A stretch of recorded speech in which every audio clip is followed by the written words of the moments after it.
everyone, welcome to Gardening TLC. Michelle here in Northern Illinois, and today's video is a double DIY treat. You're gonna get two awesome garden projects in one. First, we're gonna make rustic Hypertufa pots. They're super easy, budget friendly, and they look amazing in the garden. Then we're gonna dive into some whimsy, and we're gonna make some adorable DIY concrete mushrooms. Both are fun, simple, and perfect for adding your personality to your space. So grab your gloves, let's get crafty. Come on.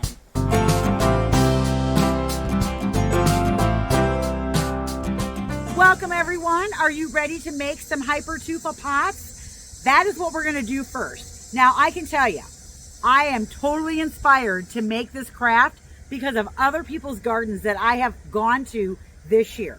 We saw the Hypertufa pots at Debbie's garden last week and I went, oh yeah, I gotta have those. And then the mushrooms that we're gonna make, I saw those at the Rockford garden tour in somebody else's garden, asked him how he did it and went, oh, I can do that. And you know what? You can do it too. This is so easy. And what I love about this kind of a craft is you can customize this and bring in a little bit of your own personality to whatever it is that you've decided that you're gonna make. But the basic steps are all the same, and we're gonna dive in right now and make some Hypertufa pots. You only need 3 ingredients to make Hypertufa. The first one being Portland cement. You can get this at any box store and they sell it in different size bags, so you can get whatever it is that you need for however many Hypertufa pots you're gonna make. Now to get that great texture that Hypertufa has, we need peat moss. You can get peat moss also at a box store or a garden center. And last but not least, to make our Hypertufa not so heavy, because concrete by itself is heavy, we're gonna add vermiculite, or you can use perlite. I just happen to have vermiculite on hand. This is gonna make everything lighter. Just a few more things that you're gonna need to make your pots. One is you're gonna need some kind of mold. So I'm gonna use this plastic tub.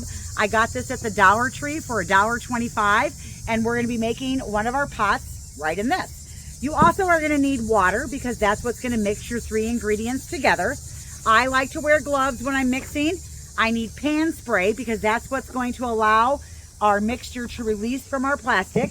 And then you're gonna need some kind of measuring container because you're gonna use equal parts of all 3 of the ingredients when you're mixing it up. All right, I think that's about it. Oh, well, you might need plastic wrap.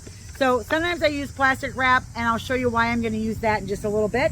But I think that's it. Let's start mixing. I actually bought 2 of these containers because I didn't say you need something to mix everything in. So I'm gonna be adding equal parts of all 3 of my products. And if you wanna wear a mask for this, go ahead. I'm outside, it's pretty ventilated out here. But if you're in an area that's not ventilated, then I probably would put a mask on. All right, I'm gonna add 1 of my measuring cups of the vermiculite, and then I'm also gonna put in 1 measuring cup of the peat moss. What I'm gonna do next is I'm gonna mix all 3 of these ingredients together until they're well blended. It's almost like baking, you guys. It makes me think of like an oatmeal consistency when it's done. Now the next thing I'm gonna do is I'm gonna be adding water. Don't add too much water all at once. You wanna add it a little bit at a time and keep on mixing. Our goal here is to get it to be able to form a ball and kind of be like chunky cottage cheese or really soft Play-Doh. That's what we're going for.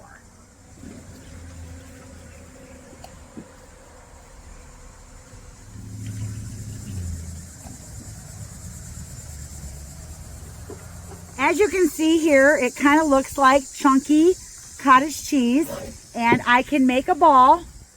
See how I can make a ball? Because this is going to allow it to form. Now, if I make this too thin, it's just going to sleuth off the sides and not hold to the form. So now that I've got my mix all done, I want to prep my container and get it ready.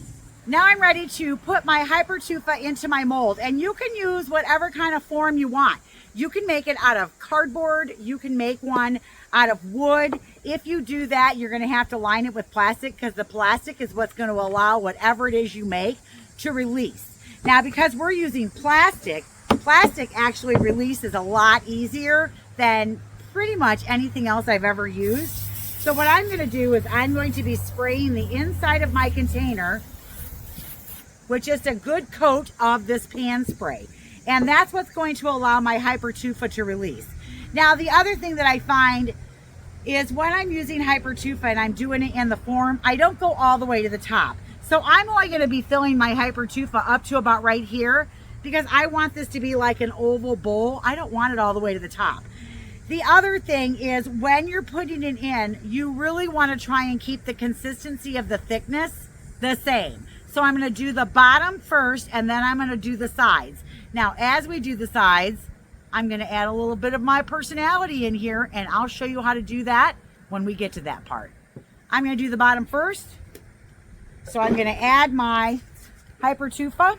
And if you feel like your mix is getting too thick as you're working, you can always add a little bit of water to thin that down. All right, so I am going to do my bottom first. And I know you're going, how thick should I make it, Michelle? I would say anywhere from 1 to 2 inches is a good thickness to use. You could go thicker than that as well, totally up to you. I don't know that I would go under an inch. I think then it's going to become too thin because you want it to be able to hold up outside. And so it'll be important that you keep the consistency the same throughout as you're making it. So as you can see, I'm just pressing that into the bottom of the container. I have now done a pretty thick layer all the way around 3 sides. I did use my finger to create 2 holes in the bottom. And if I spin this around, you can see where I don't have anything right here yet. One of the things that I want to do is I'm going to insert something that makes this uniquely me. I have this little tile here, and what I'm going to do is I'm going to put this in my pot. So the goal is that it's going to sit like right here, right there like that, so that when the pot is done, you'll see this on the outside, but it'll be embedded in the concrete. Now, the one thing I don't want to do is as I'm pressing the Hypertufa and the concrete, I don't want it to bleed over onto my tile. So I'm going to take some painter's tape and I'm just going to cover the tile up so that that doesn't happen. So I'm just going to take my little painter's tape here and I'm just going to cover the face of this tile. So I'm going to get this all on here, and then I'm going to take a pair of scissors and I'm going to cut the edge so that it's nice and smooth because I want this piece to be clean. Just like that. Now, make sure you don't put it on there upside down. I take some saran wrap.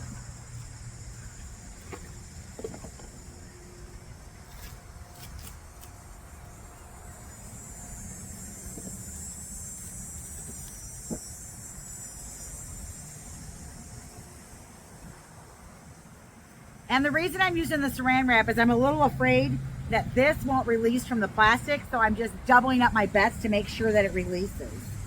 All right, and then I'm going to take some of this and I'm going to make like a little wedge. And then I'm going to put my tile in. Shoot, okay. I don't want to put it upside down. All right, in it goes. Right there, and it's going to be flush against the container, and now I'm going to do the Hypertufa all around it.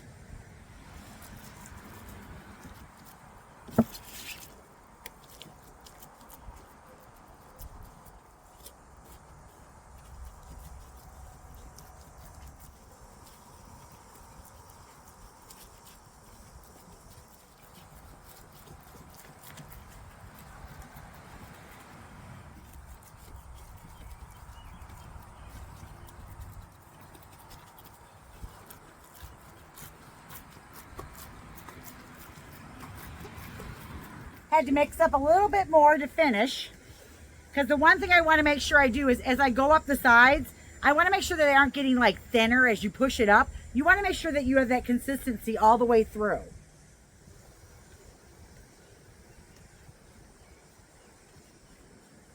The one thing I will do at the end is I will take a really inexpensive paintbrush, dip it in a little water, tap off the extra, and then I will go through and kind of smooth out the edges just around the edge of the top. Especially if you're going to use this like to plant succulents where you're actually going to see the top of the pot. I might want that to have like a nicer finish on it. I don't care about the inside so much because I'm going to fill that with dirt. All right, so I'm going to finish this up and then we'll take a look. As you can see, I have this pretty thick all the way across the top. I did, like, you know, smooth it out a little bit with my brush and my water. I have my 2 drain holes in here, and I made sure those went all the way through. Now what I'm going to do is I'm going to put this in a plastic bag, and I'm going to set it in the shade and let it cure for 48 hours. Now, if it's really crazy hot outside, you might want to check it every 12 hours and maybe spray it with a little bit of water. That will help with cracking. You do not want to put it in the hot sun and let it bake that way. Some people say that's the way to do it. I find whenever I do it that way, there's always cracking in my concrete. So I put it in a plastic bag, 1, to protect it, and 2, just to keep that hot sun off of it. And what I'm gonna do is I'm gonna pick it up. Now, when I pick this up, I don't wanna pick it up from the handles right here and do this and make it move. I'm gonna pick it up from the bottom, and I'm gonna put it over here underneath my bench and let it sit, and we'll come back in 2 days and take a look at it. Are you ready to go make some mushrooms now? These are so stinking cute. I love these. All right, so let's talk about the supplies that you need. First, you need a screw. I'll tell you why you need all this in a second, so don't be asking. This is a 3.5 inch long screw. It's 5/16 of an inch around. They call it a lag screw. That's what it looks like. You also need a shovel, all right? And a plastic bag of some kind. You need plastic, all right? Got my trusty pan spray in my pocket. And that's it. Let's go make mushrooms. Y'all know what the top of a mushroom looks like, right? So what we're gonna do is dig a shallow hole that's in the shape of a mushroom. I'm gonna do 3 different sizes: small, medium, large. And I'm gonna do it with my shovel, all right? I'm doing it over here underneath my maple tree along my line of arborvitaes. 1, it's in the shade, and I don't wanna do this in direct sun. And 2, I'll be landscaping here later anyway, so I don't care if I make a hole. All right, let's dig the holes.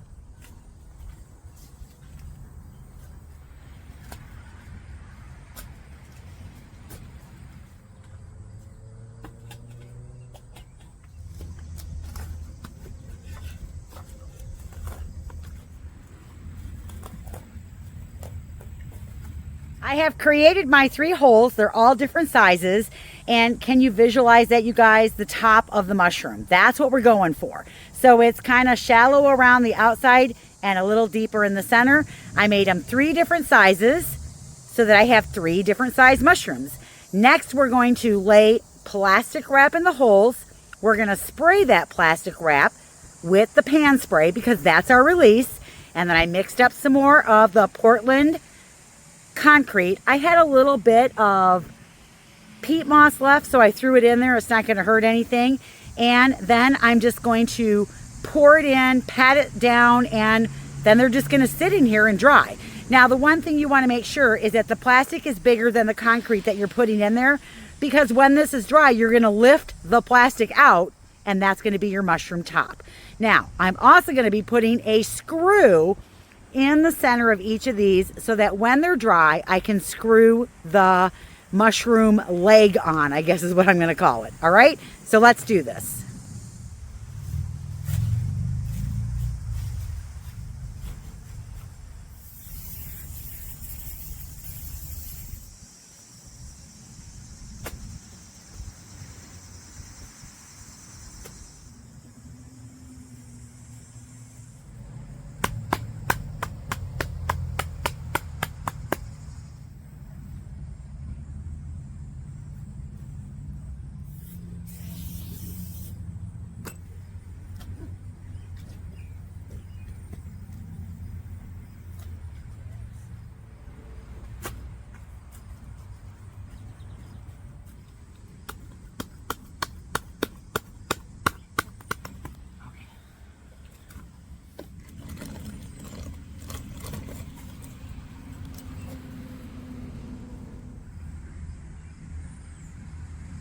Here they are, they're all done, and you can see we did insert a screw into each one of them. 24 hours you want to let them sit. I'm probably going to let them sit for 48, just because that's when the Hyper-tufa bowls will be done too.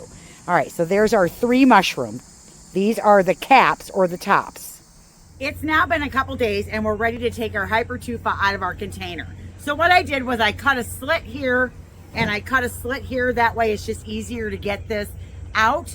One of the things is I paid $1.25 for this container, so I'm not really worried about whether or not I get to use it again. For me, it was kind of disposable. All right, so now I'm gonna lift this out. Oh yeah.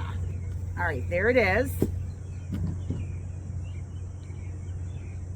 One Hypertufa bowl. And you can see it's kind of got a dark gray cast to it. Now I want mine to be a little more white, so I'm actually gonna take some white paint and some water. I'm gonna mix it up and make a wash, and I'm gonna paint this whole thing white just to make it a little lighter in color. So here it is right here. I think it turned out pretty good. It is very thick, so it's gonna be able to last. You can see that there are still 2 drainage holes in the front, and they do go all the way through. See, right there. All right, and then my tile is there, but I'm not gonna tape the tile yet until after I do the whitewash. But you can see the tile is right there. All right, let's whitewash. I'm gonna mix some white paint, and I am just using a flat white. Maybe a little bit more. I'm probably using 1 part paint to 2 parts water. All right, and I'm just gonna mix that up. And what I'm gonna do is I'm just gonna go through and I'm going to paint this whole thing with my whitewash. And I don't have to go on the inside all the way down to the bottom, but I'm probably just gonna make the whole thing look the same. So there we go. It's okay if I go over the top of my plaque because I will be taking the tape off of that. Oh, and I made a second one when you weren't looking, so now I have 2. While we're waiting for these to dry, let's go get the mushrooms.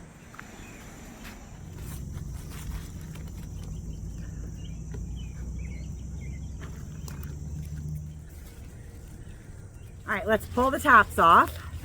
And you're gonna have some little flaky things like that. You can just break those off. And if there's any flaking, just dump it out. All right, so this should peel right off. And it does. I'm gonna flip it on its side here. Oh, there's the top. I like that there's some texturing going on. It's not perfect. And if there's any thin edges, I can just kind of break those off with my fingers. Can you see the little bolt that's inserted in there? Yeah, that's nice. We're gonna use that to put our stem on. All right, so I'm gonna flip it upside down. There's the top of that one. See, doesn't that look like a mushroom top? Oh, this is so cool. That was so easy. And then again, just pull that bag. Oh, look at that one. They're all a little different. I love that. I'm going to use a gloss color, and I'm going to use Majestic Red.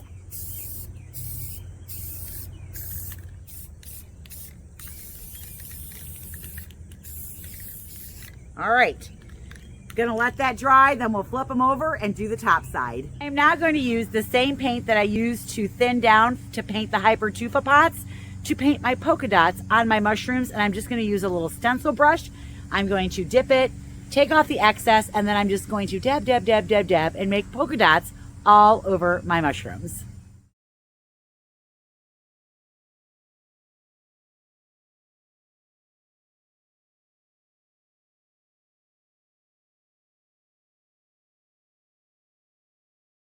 Our mushrooms are now dry. You can see I put the stem on one of them, but what I'm using is a birch log. And as you can see here, I drilled a 1/2 inch hole into the birch log so that I can thread this onto that lag bolt that we put in there when we made the concrete tops. Now on the other side, I drilled a smaller hole. The reason I drilled a smaller hole is because I'm going to use this as a pin. I'm going to put that right inside that hole. That way I've got something to stab into the ground, and it'll hold my mushroom in the ground better. Otherwise, I have to dig a hole and then, bury this, and I don't think it's gonna be as stable because these, they have a little bit of weight to them, so I want them to be stable in the ground. When I insert the little pins, and this pin, where did I get it? I took a real estate sign apart and I used the legs and I just cut it down, and I'm gonna use Gorilla Glue inside the hole to hold it in place.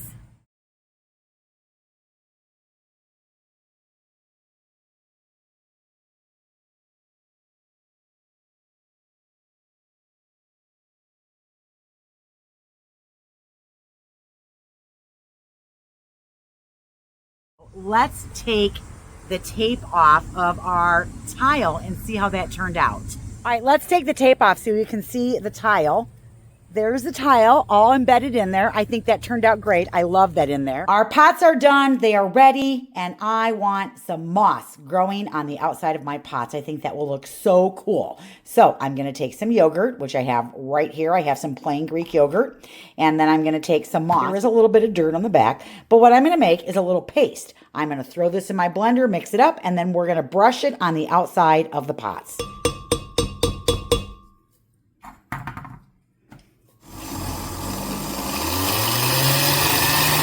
That's what it looks like when you're done. And now I'm going to put it in a bowl and we're going to take it outside.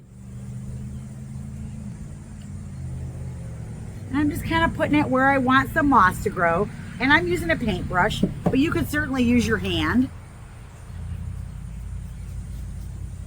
See, I'm going to get it down inside those crevices.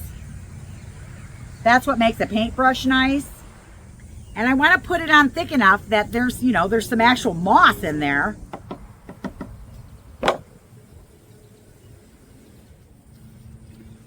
Can you see how I got it on there, you guys? All right, so we're just gonna set this guy to the side and we're gonna let him continue to cure for probably 7 days before we plant him. We'll be misting this every couple days so that we can get the yogurt to, I don't know what it does, but whatever active ingredient in there. Hopefully that's gonna help the moss start to grow. Won't that be fun?